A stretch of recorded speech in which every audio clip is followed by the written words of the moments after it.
Los escritores cuentan los secretos de su trabajo.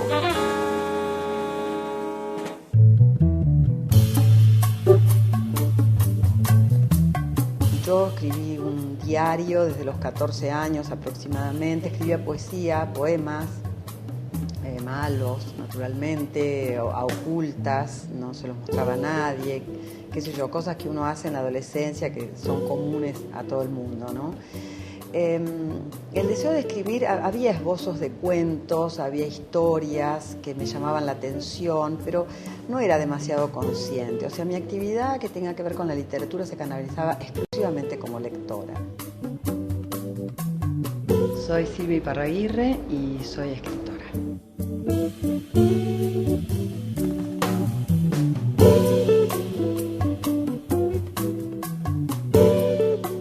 Pero en realidad yo creo que mi contacto con lo que es una cosa narrativa o una estructura narrativa o una idea de la narración, no ya como escritora ni como lectora, a mí me viene del cine. Porque yo fui al cine desde épocas muy tempranas y fue también como mi otra actividad excluyente. Vi muchísimo cine cuando me vine a estudiar a Buenos Aires, era una de mis actividades que tenían que ver con el sentido de libertad. El primer año de Buenos Aires tenía 18 años, nadie me vigilaba, nadie me controlaba, yo me iba a los bares, que era una pasión total, sentía que por ahí era un ejercicio de la libertad, muy modesto, pero lo sentía con mucha intensidad, y a irme al cine, meterme un cine a las 2 de la tarde o a las 12 del mediodía, cosa insólita. Vos sabés que en los lugares chicos, en las ciudades chicas, el cine está muy acotado a una función o a 2 funciones. Entonces, el cine tiene mucho que ver con lo que puede ser el aprendizaje de una secuencia narrativa, con los flashbacks, con las vueltas atrás. Todo eso lo aprendí del cine. Pero, digamos, la conciencia como de ser escritora, una especie de palabra bastante que no la consideraban de ninguna manera, aparece después, te diría, de publicar mi primer libro. El primer libro es un libro de cuentos que yo ya tenía escritos, coincidió también con la época del proceso, que estábamos muy metidos hacia adentro, una época tremenda, en la que yo escribí muchos de los cuentos de mi primer libro.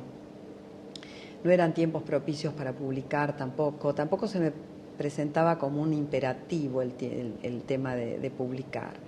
Estábamos sacando una revista, El Ornitorrinco, en esa época, y bueno, salió un cuento mío allí, entonces lentamente empecé a sentir que yo estaba escribiendo y que una de las pruebas para seguir ese camino era la publicación del primer libro, que es donde vos sentís que pasas un riesgo, es decir, ya deja de circular entre amigos tus cosas o gente que te conoce para saltar hacia la consideración de los otros, ¿no? Es una especie de salto.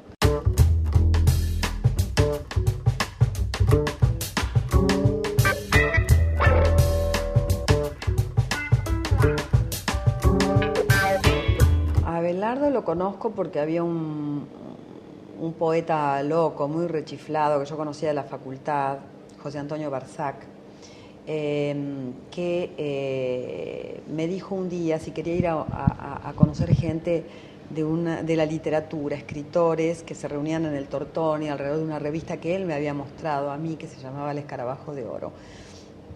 Yo te confieso que era un poco pajuerana en esa época, era muy chica, en realidad tenía 21 años, no entendía nada de política, no tenía la menor idea.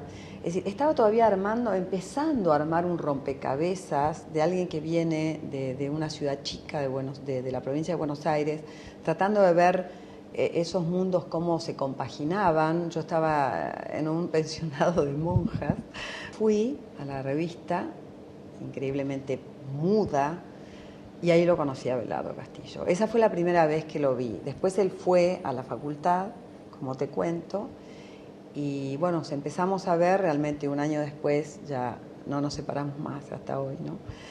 Pero bueno, para mí la gente del Escarabajo era, imagínate, yo era estudiante, era gente que escribía, que se criticaba con una impiedad total. Así que yo mi Mi primera conciencia de estar en ese grupo fue de estar muda por temor a meter la pata, a no saber, a no haber leído todo lo que esa gente había leído, y al mismo tiempo una especie de esponja, ¿no? De aprender cómo se hacía una revista, de encontrar una cosa que todavía no había encontrado, y sí la encontré a través de Abelardo y sobre todo con él, que era compartir un sentido del humor. Un humor del absurdo, un humor de, por ejemplo, Abelardo, me acuerdo esas primeras veces que nos vimos, leía en voz alta a César Bruto, que yo lo conocía por mi padre.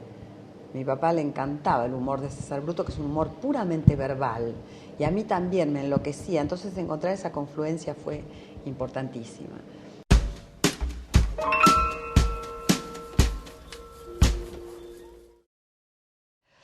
Bueno, esta es mi biblioteca. Me pidieron 10 libros que tuvieran algún significado particular. Bueno, este es el primer libro que me regaló Abelardo, que es Proust, En busca del tiempo perdido. Este lo rescato porque es en 2 tomos, es lo primero que me compré yo con mi propia plata en el secundario, que son los 2 tomos de Shakespeare, de un vendedor que vino a mi casa. Y me sentí bárbaro de poder comprarme a plazos 2 tomos de Shakespeare. Después, esta novela que adoro, que quiero mucho, que me parece magistral, la primera novela de Art de 1926, El juguete rabioso. Salinger, uno de mis autores favoritos, sobre todo cuando empecé a leer con cierto orden y conciencia de lugares y de estilos. Estos 2 libros porque creo que a través de Rulfo, del Llano en Llamas, leído muy al principio y vuelto a releer, y a través de Carpentier, de Alejo Carpentier, creo que son 2 dimensiones de la literatura latinoamericana. Bueno, por supuesto, todas mis lecturas marítimas y mi pasión por el mar se centran en Moby Dick. Este es un libro teórico, Estética de la creación verbal, de Mikhail Bakhtin, un pensador ruso al que le dediqué muchos años al que sigo visitando constantemente, sigo releyendo. En el 79 compré este libro y sinceramente creo que Bakhtin fue la causa de un cambio fundamental en mi manera de leer la literatura, ¿no? Él te pone en otra perspectiva. Después, bueno, este libro uno de los inmensos libros ingleses, Tom Jones, de Fielding. Y bueno, por supuesto, este es el libro que yo me llevaría a la isla desierta, como me preguntaron el otro día, ¿no? Es La guerra y la paz de Tolstoy.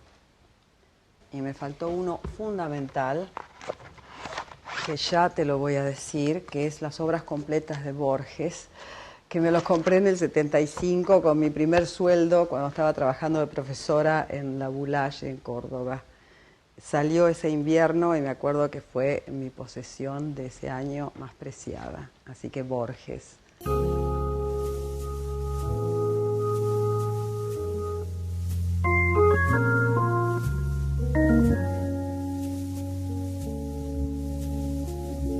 Voy a leer una parte del primer capítulo de La Tierra del Fuego. Lobos, 1865. Hoy, en medio de esta nada, sucedió un hecho extraordinario. Tan de tarde en tarde la llanura rompe su monotonía interminable que cuando el punto vacilante en el horizonte creció y fue un jinete, y cuando pudo deducirse que su dirección era la de estas pobres casas, ya la impaciencia nos mandaba esperarlo. Si es que puede llamarse impaciencia el mirar silencioso y obstinado clavado en el horizonte. Cierto que era un hecho inusual, pero su verdadera dimensión, la dimensión que horas después cobraría para mí, no podía siquiera sospecharla cuando desde mi casa, apartada a una legua de las otras, lo veía venir recto hacia nosotros. Digo nosotros pensando en el puñado de vecinos dispersos que forma lo que llamamos el caserío de Lobos. A unas 200 varas lo vi cambiar el rumbo hacia el oeste. Pude distinguir su perfil y el pelo alazán del caballo. Era mediodía. Ya en el almacén me dijeron, el hombre preguntó por mí. Le acercaron algo de comer y de tomar mientras mandaban a buscarme. La gente de aquí es parca y desconoce la curiosidad. Sin embargo, para mis vecinos y letrados, la carta, todo el gesto del hombre, un tanto solemne, de buscar en la alforja y extraer esos papeles amarillentos, sobados y sellados, de mirarme como si debiera constatar un vínculo entre mi cara y lo que me daba, o como si por mi misma inexpresividad, supongo, desconfiara de que fuera yo el destinatario, la entrega de la carta tuvo algo misterioso. Aquí en Lobos, la monotonía de los días es como un río poderoso y lento que desgasta los hechos hasta reducirlos a una piedra pulida, más tarde a un grano de arena, después a nada. Para mí, sin embargo, se cumplió el designio sospechado por mis vecinos, y la carta operó, en efecto, un cambio imprevisible. Como prueba de esa mutación, señalo un hecho por completo ajeno al orden natural de mis días, y que sucede ahora bajo mis ojos sobre esta mesa, el acto o la determinación de escribir. Listo. No pienso en el lector, no pienso en el lector para nada. En última instancia, cuando estoy en ciertos tramos finales, pienso en un lector hipercrítico que tengo ya incorporado, ¿no? Y que objeta todo lo que voy, o critica todo lo que voy proponiendo. Y de hecho tengo un primer lector, tengo privilegio, porque tengo un primer lector desde el primer borrador, de la primera versión, que es Abelardo, que es el primer lector al que yo acudo siempre, desde que empecé a escribir. Y desde ya que si hay algo que uno conserva con el otro es la absoluta sinceridad de juicio, de criterio, para decir esto no está mal, o esto no va, o esto acá te equivocaste, o me parece que esto no. Entonces, ese es como un primer lector, y tengo también un lector crítico incorporado, pero no pienso en el lector concreto. El lector concreto aparece después de la publicación del libro. Ya regresa Obra en Construcción.